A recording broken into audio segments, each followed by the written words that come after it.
Welcome to Richplanet TV. I'm Richard D. Hall. On today's show I catch up with retired police detective Gary Heseltine at his UFO conference in Yorkshire. I will also be featuring some of the work of Lloyd Pye and the Star Child skull. This 900-year-old skull has had considerable DNA sequencing carried out on it, and Lloyd Pye contends the results show this being cannot have originated from planet Earth. But before all that, let's get the advertising out of the way. If you want to meet me and see some of the new material I've been researching, the Richplanet 2014 tour starts on the 22nd of February next year. And for just 10 quid you can come along to one of the venues, kicking off at Great Yarmouth's Grosvenor Casino on the 22nd of February. Then Doncaster Regent Hotel on the 23rd, Manchester Premier Suite in Audenshaw on the 24th, Birmingham Alve Church Sports and Social Club on the 27th, Newcastle Irish Centre on the 28th, Hastings Royal Victoria Hotel on the 1st of March, and the Parkway Hotel in Cwmbran, Wales on the 5th of March. In the talks I will be looking into some of the mass shooting events in the UK and putting forward the argument that none of them have been carried out as was presented in the media, i.e. by lone gunmen acting independently. All of them had clear motives, and in all cases the true perpetrators have not been caught.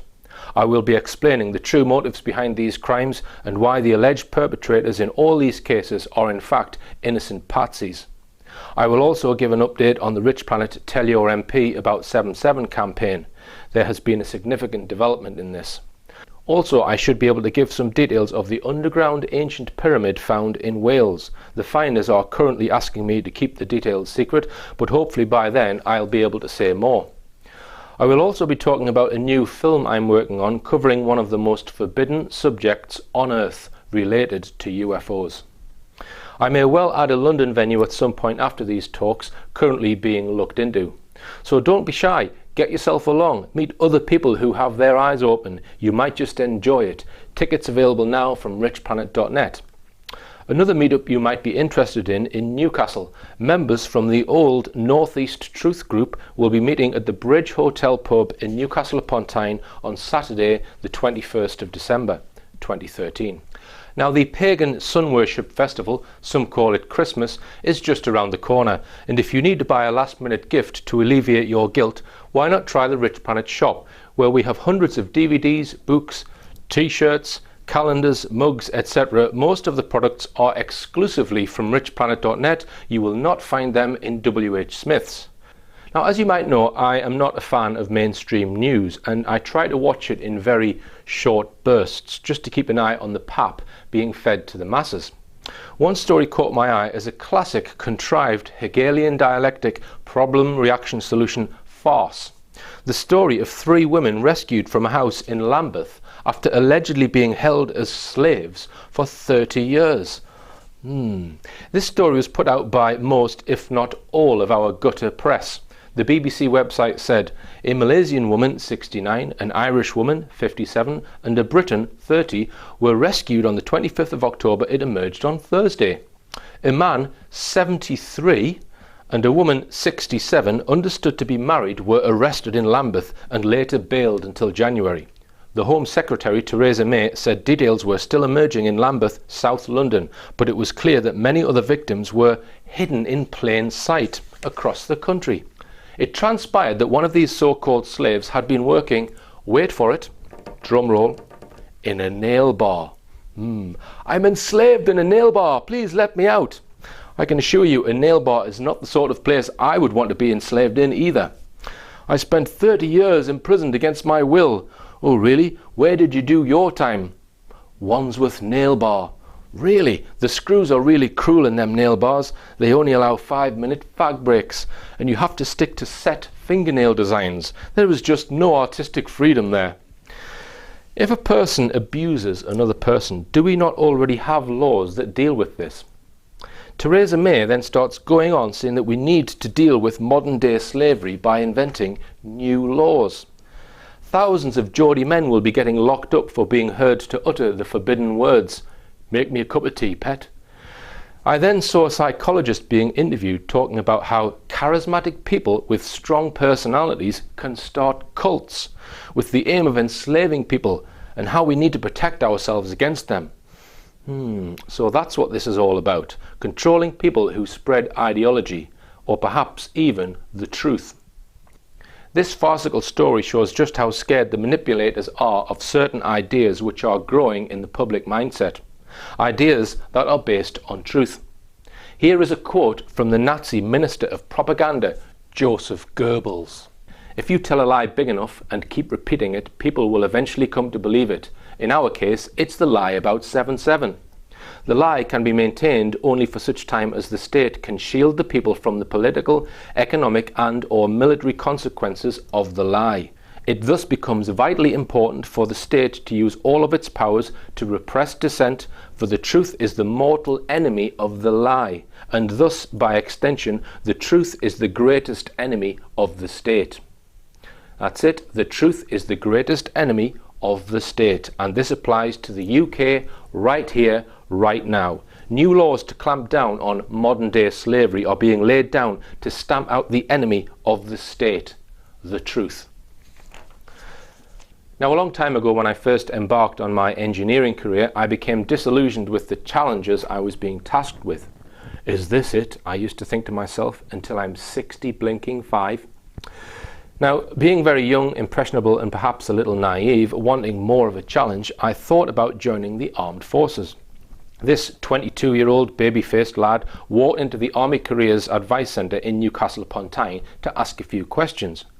"What can I do for you, sonny?" the assertive army man asked me. I said I had some questions about the kind of work on offer. I sat down and he started taking my particulars. "Have you got any qualifications, sonny?" "Yes, I've got 9 O-levels. His eyebrow raised. "Anything else?" "I have 3 A-levels. "Okay, very good. I also have an honours degree in engineering." At this point, everything changed. "You have a degree, sir?" Suddenly, I was no longer being called Sonny. "Yes," I replied. "Oh, well, you'll be in for officer training, sir. I'd have to get you an interview with the major." "But I just want to ask a few simple questions." "No, sir, you need to see the major, sir. I will see when he's available, sir." Needless to say, I didn't join the army, but did have a brief rendezvous with their recruitment people and found the whole thing a little Bob Lazar. Perhaps if circumstances had been different, I would have joined, like thousands of others every year. I do have respect for those who do join. Everyone has their own journey in life, and who am I to criticise those that join the army, when in fact I nearly joined up myself? It is those that contrive situations using false flag terror and thus bring about improper use of the armed forces in conflicts based on lies and propaganda that I have the utmost contempt for, not those being used to carry it out. Propaganda has always been part of the armed forces agenda. "Your country needs you," as the motto used to say. Really. But like everything else in our contrived manipulative culture, the government can no longer sell the virtues of war with simple advertising and overt propaganda campaigns of the past. That would be far too transparent. Millions of people would complain that taxpayers' money was being wasted on warmongering advertising campaigns. But the manipulators have found a way around this problem. They have started disguising their propaganda campaigns. They are disguised well. So well that anyone criticising them would be deemed evil and uncharitable. You guessed it, they are disguising their war propaganda as charities. Help for Heroes is one, launched in 2007 with a huge leg up from mainstream media shouting its praises. It pulled in over £13 million in its first year of operation. It is virtually impossible to go to the toilet for a dump in a motorway service station these days without having this campaign shoved in your face, or go about your everyday business without seeing their logos and collecting tins somewhere or other. They rattle the tin and say, "Help for Heroes, sir." Immediately this happens, your conscience is filled with fear about being branded a traitor if you do not drop your pound coin into the tin. The purpose of getting me to drop my pound coin in the tin is not so somebody can collect my coin. Just like the purpose of dropping my turd in the motorway service station is not so somebody can collect my turd. Oh no. There is a deeper agenda at work. The real purpose of dropping my turd is to make me feel better.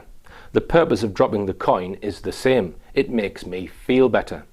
But in doing so, you have now visibly performed an act that supports illegal war. If only I could drop my turd in the tin instead.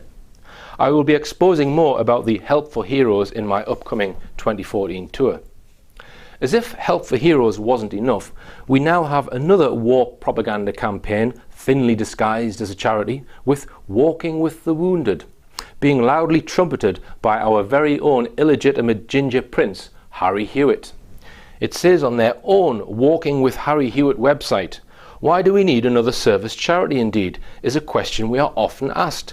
There are many existing organisations and military charities, each doing a wonderful job for our wounded, but we felt there was something missing. One word summarised it: inspiration. Really? Upon visiting my local pub, the Grey Horse in Concert, for a pint of real ale, I was given a free gift from the promoters of Walking with Harry Hewitt. It's a flask. This delightful little free trinket is a little bribe from the propaganda campaign, thinly disguised as a charity, to warm me to the idea that getting your legs blown off in an illegal war is an honourable and noble thing to do. I'd like to ask how many of the wounded they are walking with are from the thousands of children injured in Pakistan from American drone attacks. Will there be any wounded from the bombs planted by former Deputy Iraqi Prime Minister Tariq al-Hashimi's henchmen? Will there be any wounded from the fake terror attack carried out in London 2005 by operatives who are still at large? The latest farce organised by Walking with Harry Hewitt, a propaganda campaign thinly disguised as a charity, is an expedition to the South Pole. Interesting. But not just a mere expedition to the South Pole. Oh no, it's a race to the South Pole. On your marks, get set, Hewitt! Victoria Nicholson, expedition manager, hang on, I thought it was a race, not an expedition, said Team Glenfiddich were leading for the first few minutes, with the Commonwealth soldier on team close on their heels and the US Noom coach team behind, weaving their way through the sastrugi, trying to find the flattest route, blah, blah, blah, blah, blah. Now, the South Pole is a hell of a long way just to promote war, but I smell a possible second agenda in addition to war propaganda. Does anyone remember last summer there was a planned expedition by explorer Sir Ranulph Fiennes to the South Pole, which they decided to do during the South Pole winter, when it is permanently dark, minus 70 degrees, and even penguins die of hypothermia. This expedition was given huge coverage in mainstream media, and stages of the trip were going to be broadcast on live TV. But the expedition was abandoned early on, and no one got to see live images of the South Pole on telly. Is the Walking with Harry Hewitt race to the South Pole designed to replace the previously failed South Pole public perception exercise? Let's just digress for a second, because I need to point out a couple of things about the South Pole that certain people have claimed. Here is Stan Deyo, a credible whistleblower who worked at a secret facility in Australia in the 1970s, which was developing various technologies outlined in his book, The Cosmic Conspiracy. I was approached by one of the senior executives of this company to go meet with a Dr. James R. Maxfield at the Radiation Research Clinic over a couple miles from where we had the office in Dallas. At this time is when I first got introduced to this clandestine organization in the United States that was headed by Dr. Edward Teller, and who Maxfield worked with Teller. And this organization had been working since the mid-50s on something like 50-some-odd projects, all related directly to flying saucer technology, if you wish to put it down to that level. I was just the latecomer on the scene. They showed me about their base down at the South Pole and the ice cap, how you had to access it by submarine or something similar. So Stan Deyo claims there is a secret Antarctic underground base which can be accessed by submarine. Now, this was 1971 when Stan Deyo was given this information. If a base does exist, perhaps it is much more extensive now than in 1971. Who knows? Now, the largest known community in Antarctica is at the US-controlled McMurdo station, capable of accommodating over 1,200 personnel. In the 1960s, the station used to run a 1.8 megawatt nuclear power plant until it was replaced by diesel generators in 1972.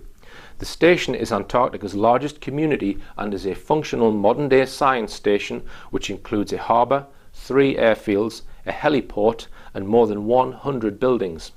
All personnel and cargo going to or from the Amundsen Scott South Pole Station, which is the southernmost habitation point on Earth at the geographic South Pole, must first pass through the McMurdo Station. Now recently, this year, October 2013, it was announced by the US Congress that it has decided to shut down much of its Antarctic research programs, which apparently is being opposed by scientists. The reason given in the media is US government cutbacks. Major parts of the US Antarctic research programs are to be mothballed. Contracts for support personnel who fly planes, drive trucks, cook food, run drills, clean domes and set up field camps have been cancelled by the shutdown. So I ask the question, could there be another reason for the shutdown of the US Antarctic bases other than government cutbacks? Could the Walking with Harry Hewitt race to the South Pole, which includes an American team, be a perception management exercise? A perception management exercise to convince everyone there really is nothing worth seeing at the South Pole. There can't possibly be a secret base under Antarctica because Harry Hewitt would have seen it. Now, as you may know, I have been encouraging Richplanet viewers to visit their MPs and tell them the truth about the London bombings of 2005. Since the last interview with Dr. Nick Colostrom, which aired on the previous show, I have identified a list of 26 MPs who have shown a more positive attitude towards the information we have given them. Many of these MPs voted against military action in Syria. The 26 MPs are being encouraged by me to speak with each other, and I have had contact from one of these MPs who has agreed to start negotiating with the other MPs on this issue. Now, while on the subject of Syria, the parliamentary vote to take military action against Syria was quashed by just a 9-vote majority on the 30th of August this year, 2013. Over this last year, around 100 MPs have had documents from Richplanet viewers about the London bombings. Now, I wonder how many of these 100 MPs changed their view on terrorism having read the documents. For example, my own MP, Dave Anderson, voted for the war in Iraq but voted against military action in Syria. If 9 of the 100 MPs changed their minds because of the Richplanet campaign, that means Richplanet viewers have prevented UK participation in military action against Syria. I make this point to remind people that we can make a difference and we must not throw in the towel. The London bombings evidence needs to be exposed again and again and again. I'd like to thank everyone who has so far downloaded the documents from the website and taken them to their MP. There are over 500 MPs, however, who have not been personally given these documents. Please, I urge everyone to check this link, see if your MP hasn't had the documents, and if not, print them out, about 40 pages, and take them to your MP. It is making a difference. Join us after the break.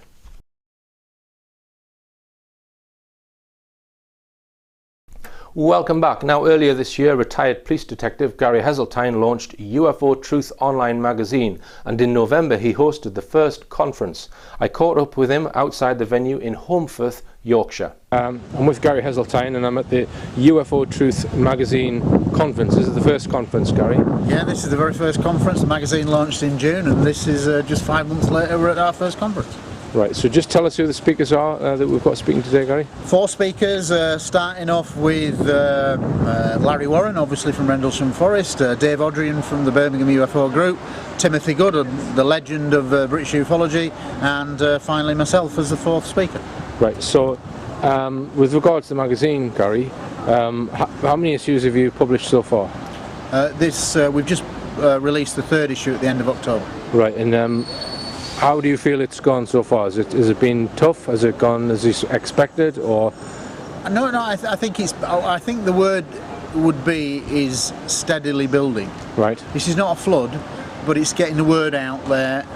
But the considerable thing that's caused me a lot of pleasure is the fact that every bit of feedback from researchers around the world, from people who are reading the magazine, is that it's uniformly excellent. Right. There's not been anything critical at all. Okay. Now, one thing that I've noticed is almost simultaneously there was another online UFO magazine started by Philip Mantle, I believe.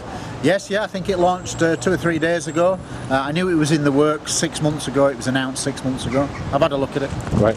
Is that some sort of direct response to what you're doing, do you think? Well, have they got lots of skeptics in their magazine?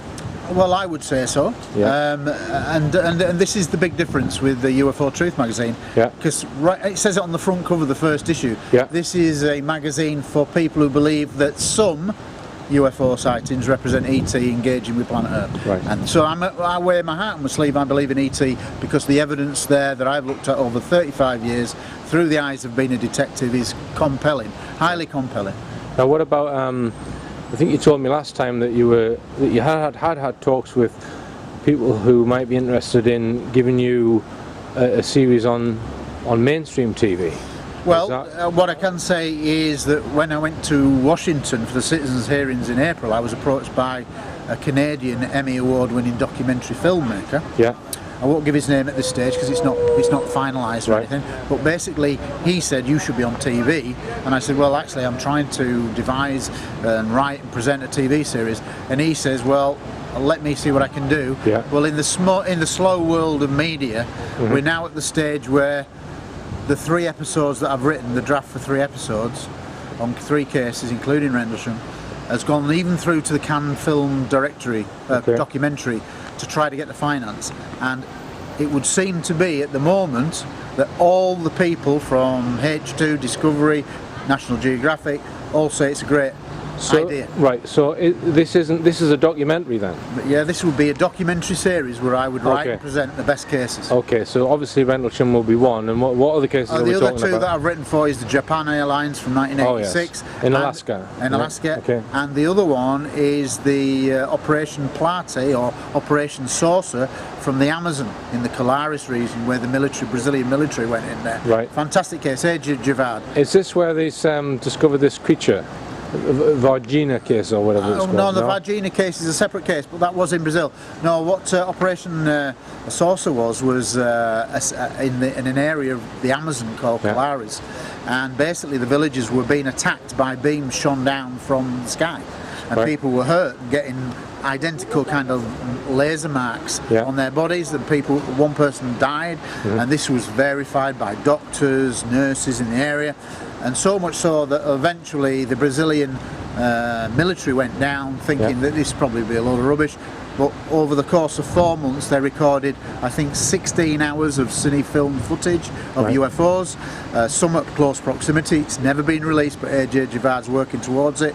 There was over 400 photographs of multiple military encounters. So this is one of the best cases in the world, and it's one of the pilot programs. Okay, and any other cases apart from those 3 then? Would 3 be enough to make the series? No. That was the taster. The idea is that if those 3 episodes went well, you'll come back and do something like a 13 or 16 part series. Right.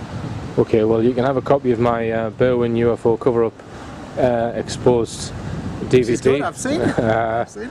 And you're doing great because that shows what shenanigans they do get up to cover things up. Absolutely. Yeah. The premise, obviously, the kind of unique perspective I can put on it is because I was a detective for so long, I only look at it from an evidential point of view. And there's lots of these questions that have never been asked by supposed mainstream documentaries. Right. So I want to go and redress the balance and say, well, let's have the pilot on, let's have the co-pilot, let's have the navigator on, let's try to let's have the Ministry of Defence on there. Let's seek all these interviews and put them on camera. So just to get back to the magazine, so are you going to try and get that done in print, or for the immediate future is it? As far as I'm concerned, the logistical problems of print are profound. In terms of costs. I looked at it once before and you quoted 50 to 100 grand with no guarantee of any success because it's a marginal specialist kind of magazine, and you've got to put your house up as collateral. That's a bit risky. The beauty of the modern age is that most people are happy to read off Kindles, Kobos, iPads, iPhones kind of thing. So it's tablet technology. They're happy to read off a screen, whereas 10 years ago, 7 years ago, they wouldn't read off a screen. Now they are. So there's no overheads as such with the magazine. And of course, one of the things that makes UFO Truth magazine a little bit different is the fact that a third of all monies that comes through from yearly subscriptions is automatically ring-fenced by me for UFO causes. And in the short term, what that means is it starts generating the finance mechanism for conferences in the UK, because we haven't had that ever, an automatic funding, and this will do that. But as the magazine grows and it's got correspondence from all around the world, top people around the world, if we can get the English language to really take it on board and get thousands of people around the world, there's going to be a massive pot of money that we can use for grants for forensic tests, animal mutilation case, you know, if it's a vet's test needs doing, they can apply for a grant, and there you go. So that's the idea. Okay, so since you've retired, Gary, have you had any contact with the police? Very little. No, not officially, no. I'm in touch with one or two colleagues, but nothing official. But literally the last 7 months, and I'm sure you can appreciate because of all the documentaries you do, it's just gone by like that. And of course you still are trying to establish yourself, get your subscriptions going, trying with the media, different efforts. So I've not done any really probing back to the police, but that's on the agenda certainly within the next 6 months. Right, okay. So you're not going to try and get retribution for what they did to you? Well, no. Well, it'll certainly be in the book what happened to me, the 12-month written warning for writing a private letter to the MOD, Chief Constables. It's a disgrace in my opinion. I couldn't say that when I was in the force, I can say it now, and how I could ever be brought into disrepute the force for a private letter to a Chief Constable, I'll never know. Right. But there you go, you can't beat the system. And as for yourself, are you still focusing predominantly on police cases with your own research? Is that still the focus, or are you now broadened it now? No, I broadened it now in the sense of that there's a natural progression. The inevitably setting the magazine up and the time and lectures and things like that, the actual police cases have gone on the back seat. Right. To a certain, they're still coming in. Right. It's not a flood, but they're still coming in. Right. But primarily, my time is taken up in establishing the UFO Truth magazine as a credible magazine that's showing you the best evidence, the best researchers from around the world of everything that's kind of there that points to the extraterrestrial phenomenon. All right, and Gary, well, thanks for speaking to us today, and good luck with the rest of today and all of your other endeavours. And thank you very much, and it's nice to see you on your feet. Yeah, okay, I've stood up for more than 5 minutes. Cheers, Gary. Thank you. Now, staying on the subject of UFOs, I get many cases reported to me here at Richplanet, and received a very detailed report earlier this year from Dave Munro of Lossiemouth, Scotland. The events took place on the 5th of September 2008. This is not far from a case I reported on earlier this year from a very nice couple in Kincardine O'Neill, Aberdeenshire. In his letter, Dave states, "I was woken up at 5:10 on the morning of the 5th of September 2008 by the sound of a Sea King helicopter hovering very low over my house in Lossiemouth. I spent 31 years in the Fleet Air Arm of the Royal Navy, including 5 years service with 3 Commando Brigade Royal Marines, where I flew in Sea Kings in an Arctic warfare unit. So I knew the sound of a Sea King when I heard it. I quickly dressed and went outside, where I viewed the helicopter hovering with no navigation or anti-collision lights on. The aircraft moved slowly east as I ran upstairs to tell my wife that I was going out to investigate. I walked up to the area marked B on the map, where I met with Stephen, a 16-year-old son of a school friend, and we could see much activity down below us at the wooden bridge over the river to the east beach. From this vantage point we could see many blue flashing emergency vehicle lights flashing at the Kingston area some 7 miles east, and many torchlights moving along the dunes. Additionally, we saw some kind of fire emitting sparks or embers in the dunes. Stephen and I walked down to the area, which was swarming with people, mainly police in dark overall type clothing and baseball type caps. Although marked as forested on the map, the area is in fact mainly clear of trees and consists of undulating sand dunes with grass and gorse bushes.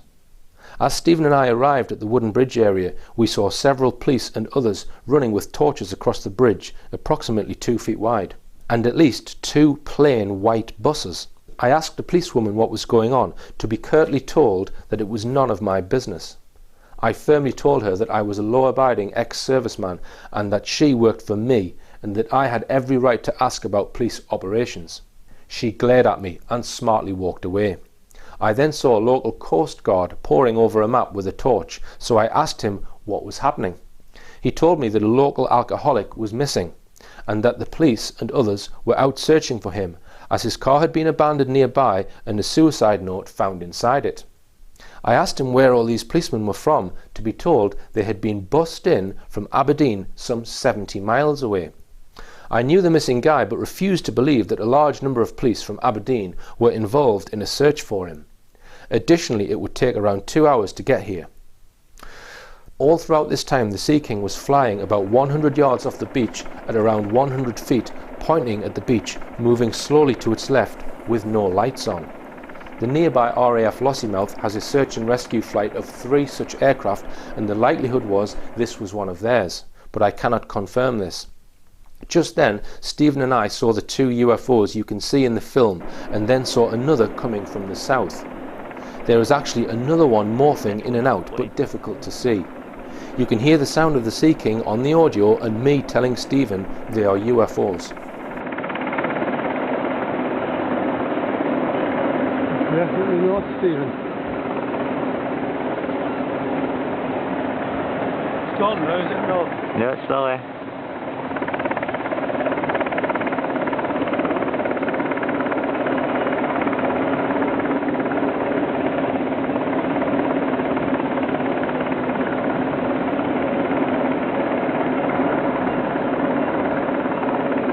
With 2 of them now.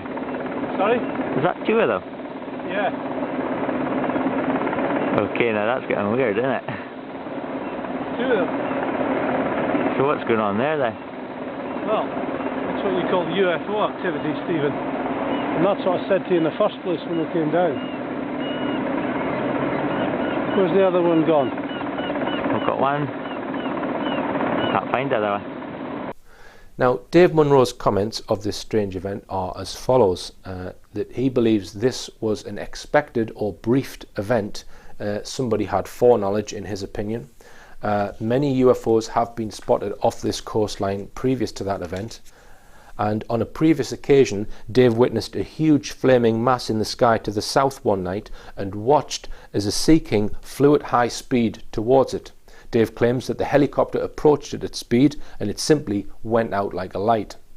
Now this sounds quite similar to the Berwyn Mountain UFO incident of 1974, where at least 7 witnesses saw a huge glowing spherical object on the side of the Berwyn Mountain which stayed there for at least 40 minutes. So could the fire in the distance seen by our 2 witnesses have been a downed UFO? Anyone with further information on this 2008 event, please get in touch via richplanet.net. Join us after this.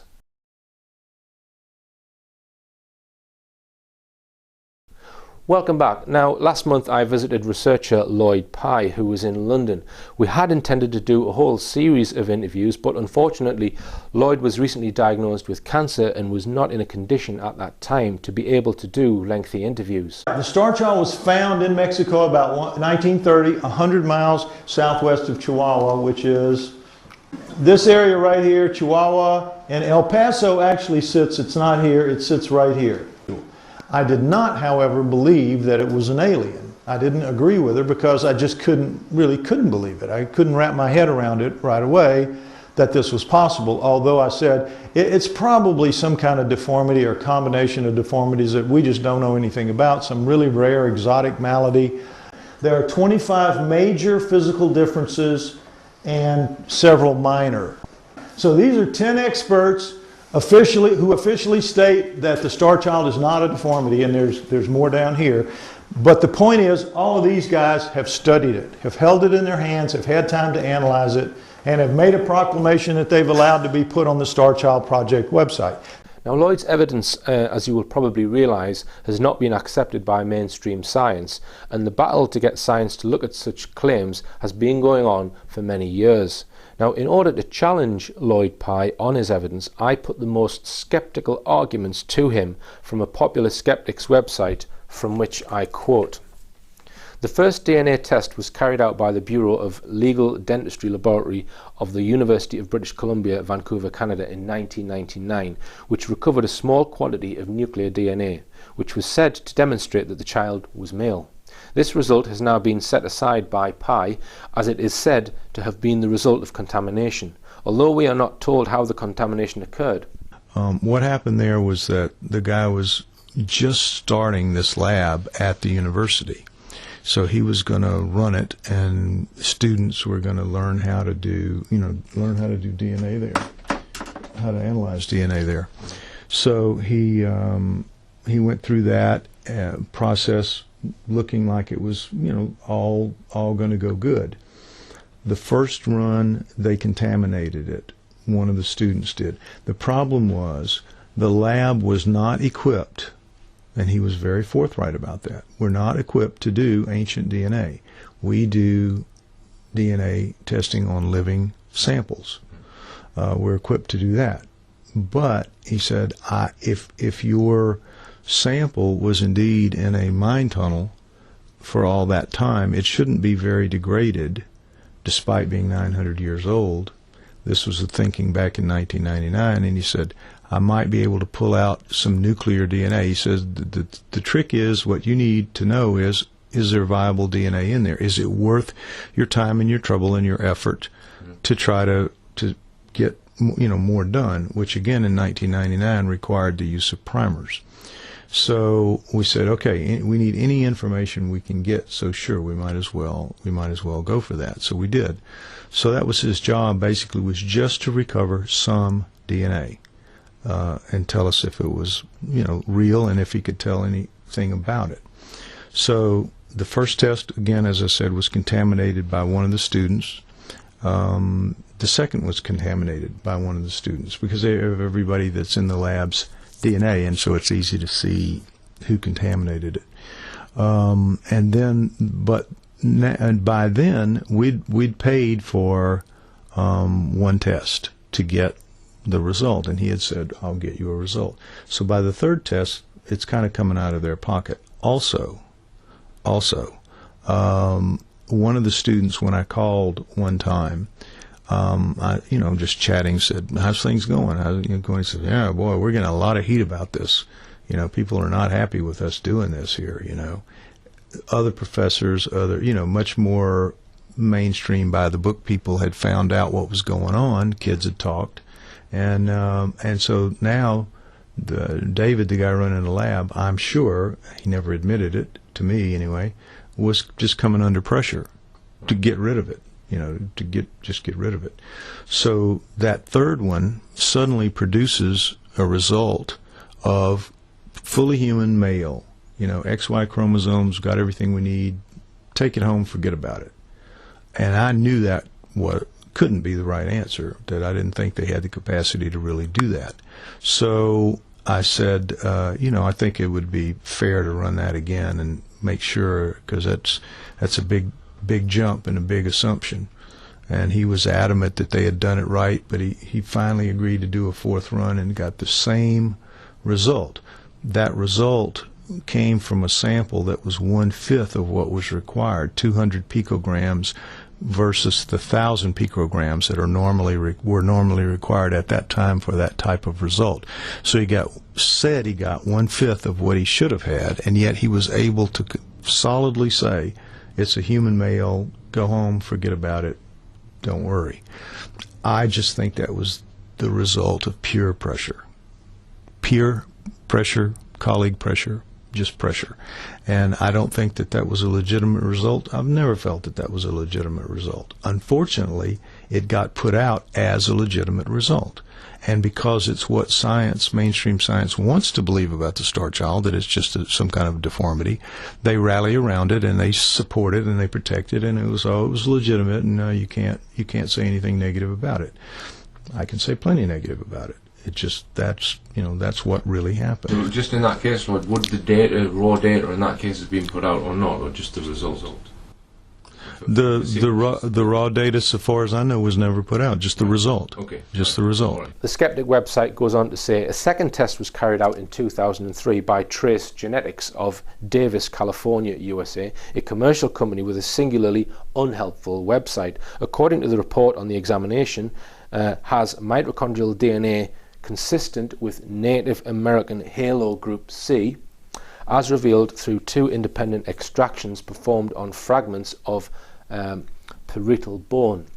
The inability to extract nuclear DNA is unsurprising, and the analysts cite a number of factors that could make its sequencing difficult, including evidence that X-ray exposure damages and degrades DNA, which may have decreased the quantity and quality of DNA available in the bone prior to extraction. So I'll put that to Lloyd Pye. And the Trace Genetics guys, now these guys were much, much more sophisticated and much better equipped to deal with ancient DNA than was the lab in '99. They were still using primers, unfortunately.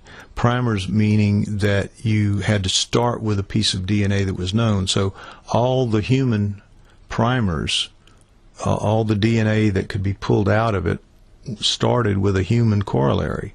So anything that was pulled out of the star child that a primer pulled out was ipso facto matching up to a human corollary. Right. So to say that it was pulling out anything human-like, okay, sure, anything, even an alien could have strings of its DNA that look like human. You can put a lot of human primers into a chimp or a gorilla or a frog or anything, and you will find corollaries to these little links, these little strings of primers. And if that's all you looked at, you'd say, oh, well, that's a human. Well, it isn't. It's a frog or a mouse or a rat or whatever. You have to know where, know what you're doing and know where it's coming from. So with what the guys at Davis were doing, they were using primers, but they were much more sophisticated in their ability to deal with ancient DNA, and they weren't going to contaminate anything. That was the problem the other lab couldn't have. They didn't have the stringent security and controls against contamination, Vancouver lab, because if you get a droplet of breath, if you get a flake of skin, if you get the slightest little piece of a human into the sample is ruined. So that's what a non-ancient DNA lab has to deal with, and that's what happened in Vancouver. So these guys didn't have that as a problem, but they did have as a problem the fact that they only had primers to put in there to go after, so that it was going to be whatever they looked at, it was going to be human versus human. I mean, human versus human-like. Right. So they did recover the mitochondrial DNA that looked like haplogroup C, that pieces came out looking like haplogroup C of humans. Primers are pretty small, 50 to maybe 100 base pairs long, very small, to make it easy to recover, right? So the primers were, I think, always very small back then. So the recovery indicated that the star child's mitochondrial DNA was recoverable and was indeed human-based, because they made recoveries from it. So that's what they announced. When they tried to recover the nuclear DNA, a totally different package, a totally different set of primers, they couldn't do it. They made 6 attempts at it, and there was no recovery of the nuclear DNA. Now, what was interesting there is that mitochondrial DNA comes strictly from your mother, whereas nuclear DNA comes from your mother and your father. So if the star child indeed had a human mother, which is what the recovery of its mitochondrial DNA indicated, if it had a human mother, then if it had a human father as well, there would be a recovery at the nuclear level. There would be a recovery at the nuclear level. You got half the package already, you know you do, with the mitochondrial DNA. So what's wrong? What's wrong? The father's obviously the problem. The father's putting something in there that's not making it recover to human primers for nuclear DNA. So at that point in 2003, we began with the idea that the mother was human and the father was not. And so we started believing that the star child was a hybrid. So do you still think that it had haplogroup C mitochondrial DNA? No, Do you still think no, that? no. Now we know different.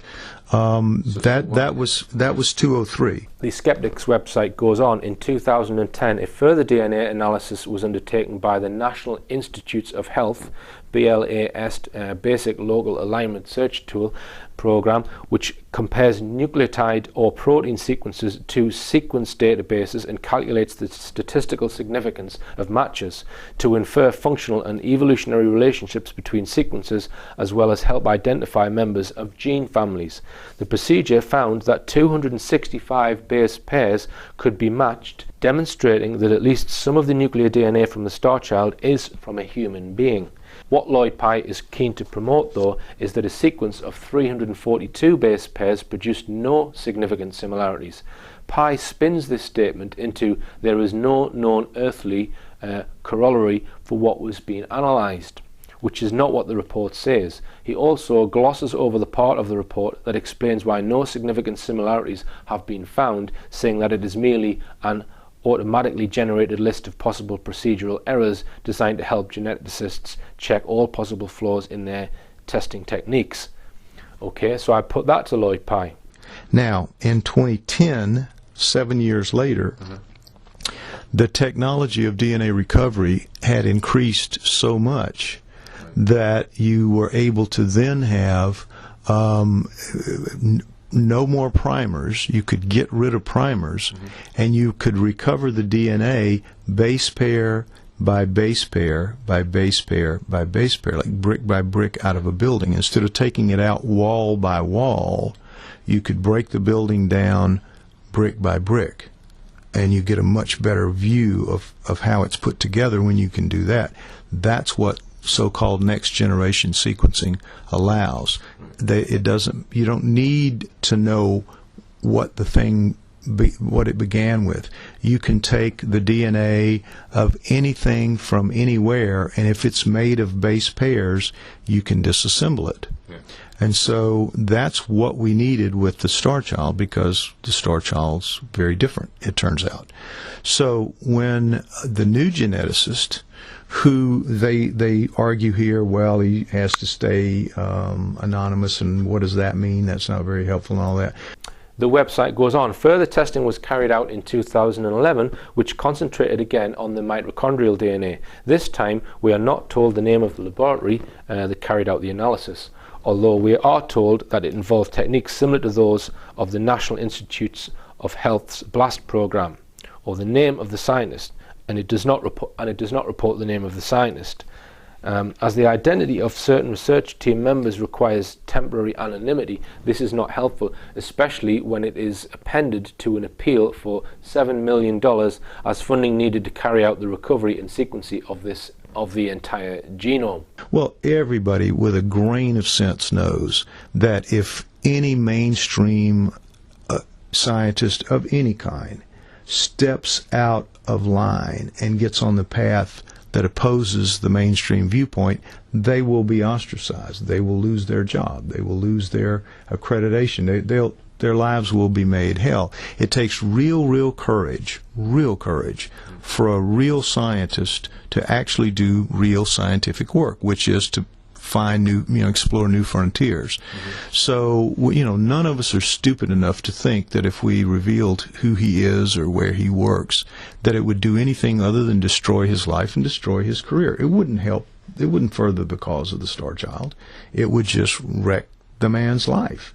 And until he's got absolute ironclad proof, he can't come out of the shadows here. He just can't.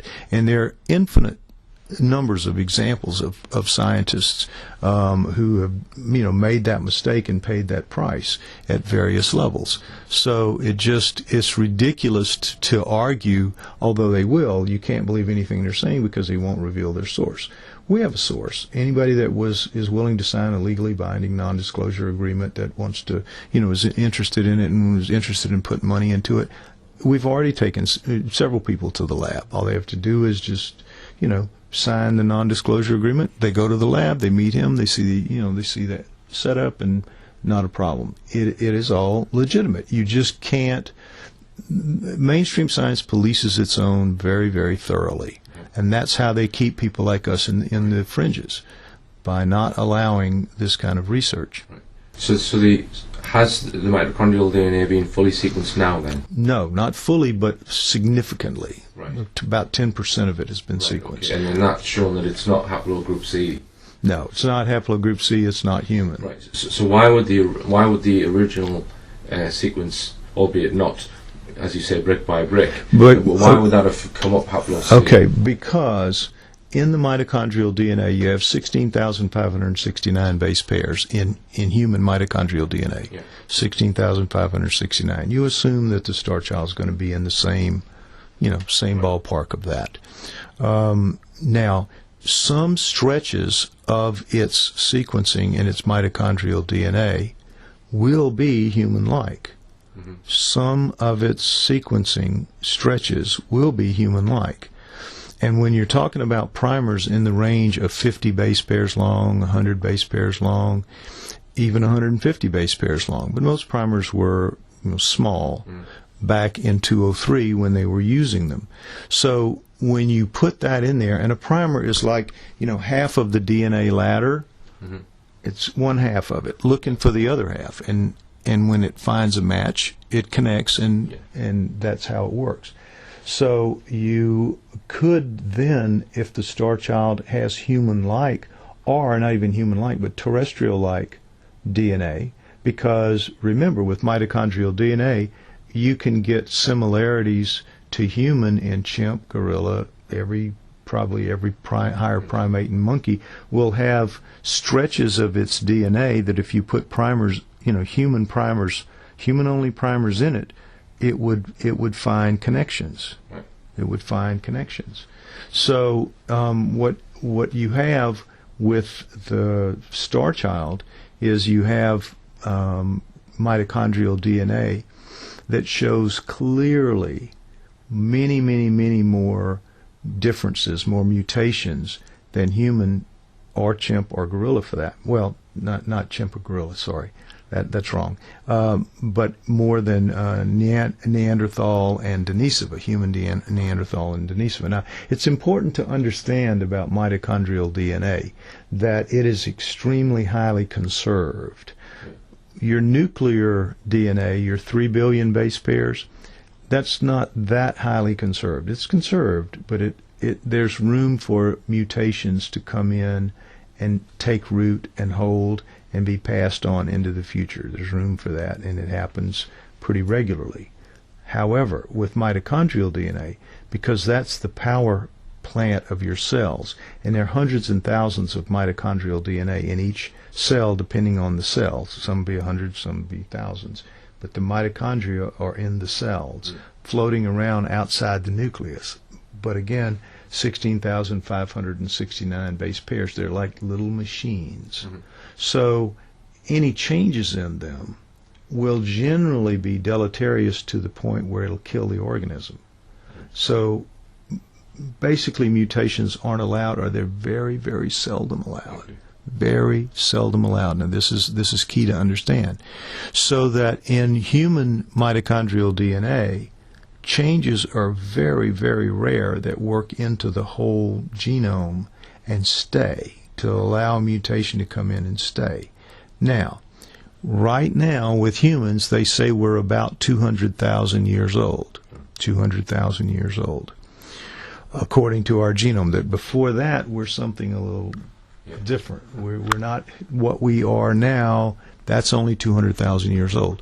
In those 200,000 years, the very first of us, who are blacks in South Africa, have a maximum of about 120 differences in their mitochondrial DNA. So of the 16,569, there are a maximum of 120 differences. You or I or anybody here would be 60, 70, 80, something like that, depending on when our line started after their line started, right? And that determines the haplogroup that you're in.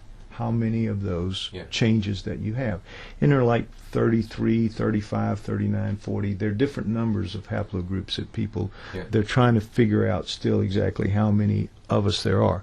But the maximum differences that we have are 120, and this is important to understand. 120. Now, when they did the Neanderthal mitochondrial DNA, Yeah. what they found is that they had about 200 Okay. of these differences. So it's 80 more. All right? Well, that makes sense because the Neanderthals are older than us by about 100,000 years. They seem to have appeared as they were, the Neanderthals, at about 300,000 years ago. So there we are at 200,000, and there they are at 300,000. So Denisova has recently come along, and they found that it wasn't Neanderthal because of its mitochondrial DNA having 385 differences. So you go from 120 to 200 with the Neanderthal, and then 385 with the Denisova. So what does that tell you about the Denisova? They're older by quite a bit from the Neanderthals, let's say 500,000 years.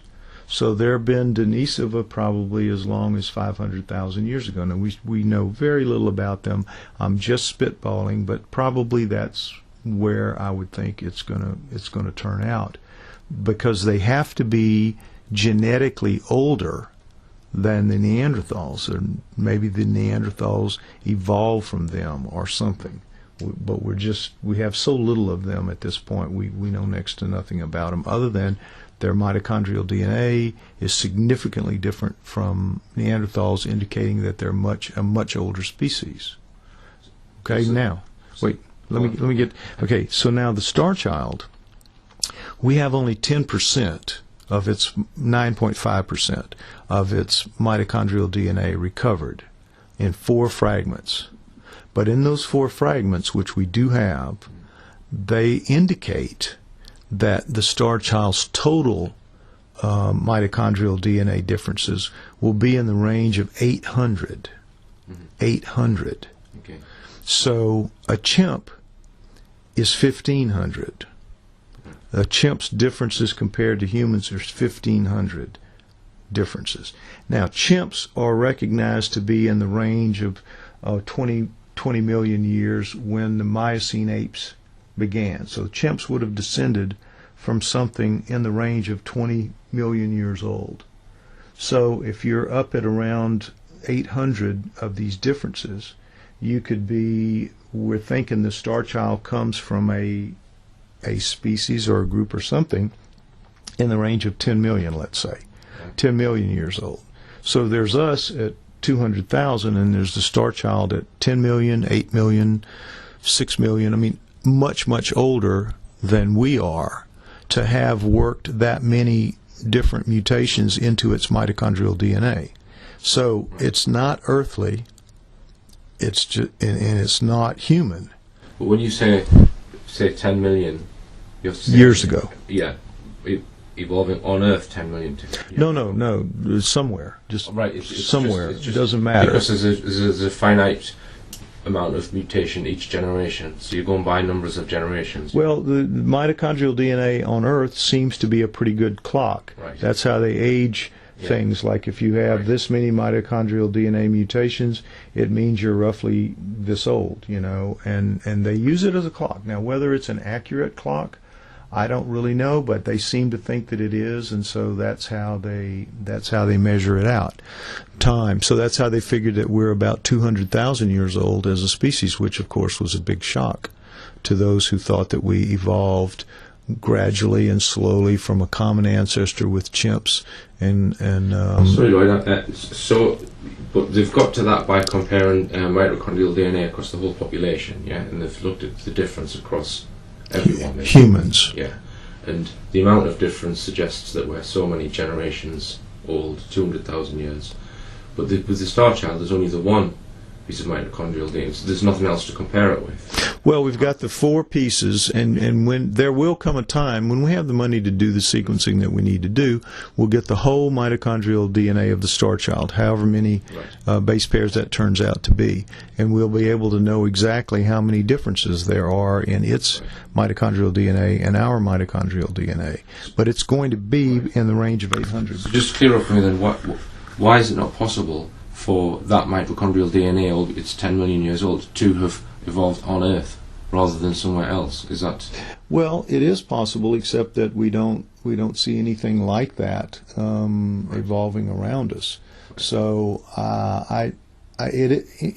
always anything is possible, and it could be, but there's no sign of anything 10 million years ago that looks star child like so far in the fossil record.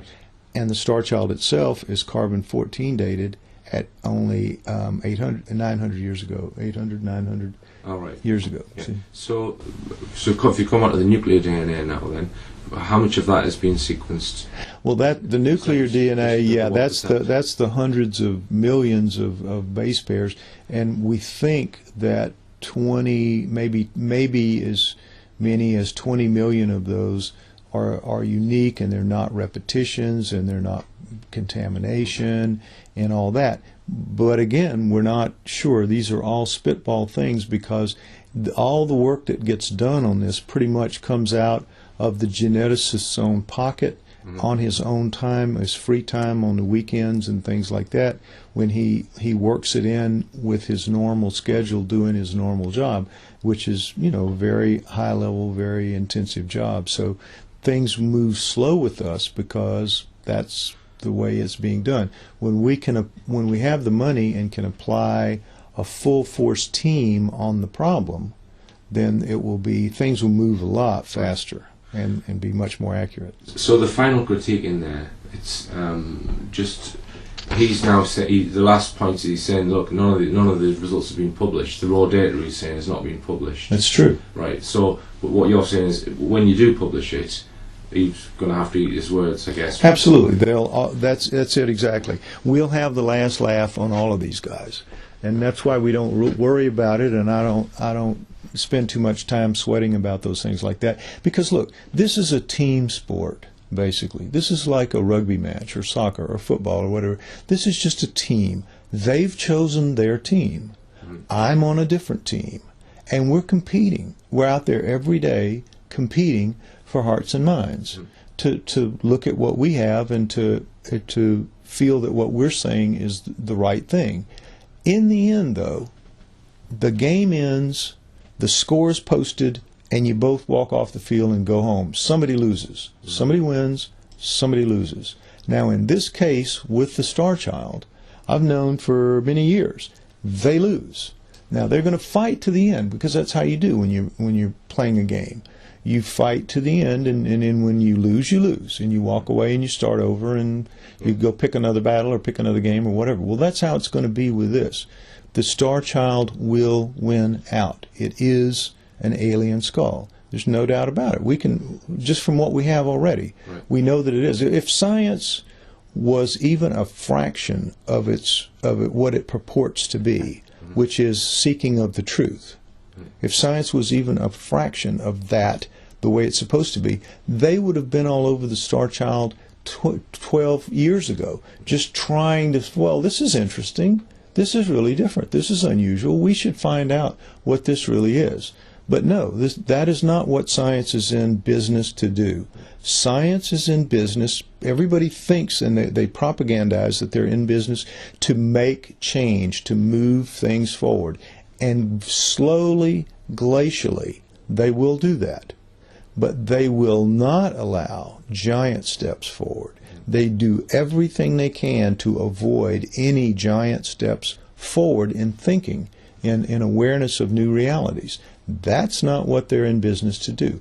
The guys that sit in the power chairs of science always are the old guys. The old guys who have one vested interest only, and that is to keep things the way they are. I should say old guys and old women, because women, are rise to high positions of authority in science as well. Old people, I should say. They're the ones who want to keep things the way they are and not have any radical change while they're in control. So they all send down from the top the message, no radical changes allowed, period. Okay, and anybody that's trying to change that is going to run into a real problem, and that's why most of your major approaches in science come from people who are technically outside the field, and then will then be wrapped and taken in and appear to be that they were part of the field, like Darwin and people like that all along. But they're not really. Mostly they're outsiders who, like us and like others, who find their own way to make to see things in a different light. You just have to see things differently, and what science does in all of its training is it looks for people who are masters of groupthink, who think like everybody else and who don't step out of line. So did you say earlier that you would allow any scientists to look at that data as long as they sign a non-disclosure agreement? Is that what you said? No, I didn't say that. I was talking about investors. No, I was talking about investors. Right, okay. Now, in terms of scientists, yes, he's shared with some of his buddies and things like that. Other the geneticists. The geneticists, yeah. Others have looked at it, and others are, kind of stealthily helping in the shadows, but they're, even more paranoid than he is about it. But they all recognize that there's really something, there's something here, and it's just a matter of time. That's why, I'm pretty relaxed about it. But if I were to say to any scientist, sure, that wants to sign a non-disclosure agreement, they'll just send out somebody with a new, fresh PhD and no career and nothing really to say, I want to do it. And then they'll go, and then that person would, blow the whistle. So no, we're not going to do that. Right. This is only people who are, we can vet a little bit and find out why they would want to do it. So scientists are really, although again, several already know about it.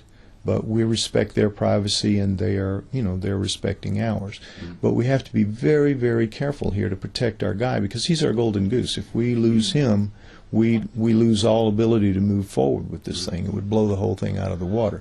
We don't, and we don't really need to satisfy. Look, here's the truth of it. We don't need to satisfy them. We don't need to deal with their caterwauling. Let them do what they do. That is what they do. They complain all the time about how people on our team are just not playing fair, not playing by the rules, which they establish. Keep in mind, it's their field, it's their rules, it's their referees, it's their fans in the audience, it's all of that, and we're supposed to compete with that fairly. It just doesn't happen. So what you have to do is just rule them out. They're irrelevant to this process. The critics, the skeptics, the mainstreamers, they're totally irrelevant to this process. This has gone beyond their capacity, their reach, their mental grasp. It's out of their range right now. And so when the work is finally done, when the money's in hand, when the genome is finally sequenced, when the answers are there, whatever those answers are, then you publish the raw data, and you allow anybody out there who thinks they're a critic, who thinks they're going to blow it out of the water, you let them do it, have a go at it. Now, then their problem is this. If they're a critic, let's say now the Star Child project is completely done, the report is completely written and filed. Sequence the whole genome. Whole genome. We have the answer. We know what it is. We know what its percentage of difference is from humans. We can establish that it's not human and not in the ballpark of human. All the things that we know we can do right now, if we had the money, we know all the things we know we can do. We do that. It's all done, let's say a year, 2 years, 3 years from now, whenever that is. The raw data is posted.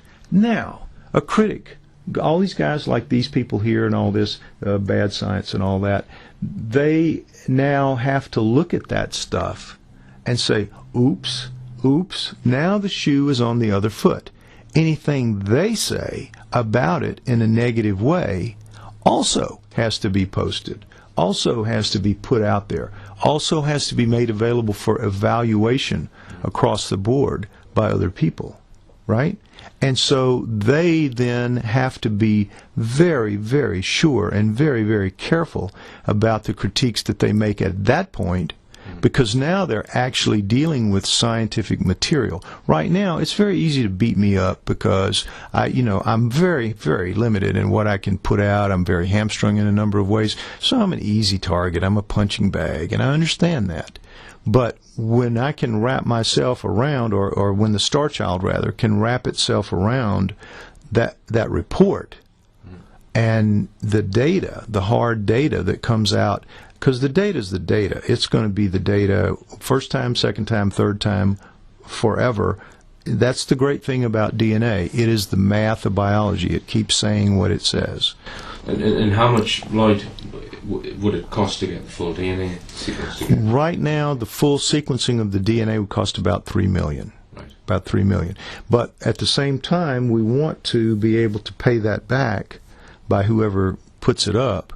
Right. If we can, and so we want to do a documentary film of the whole process, and use the money from the film, to pay back the investment. And really, that's a very good investment for anybody to make. And that's your ultimate intention with the Star Child: sequence the whole genome, put that out with a proper scientific paper.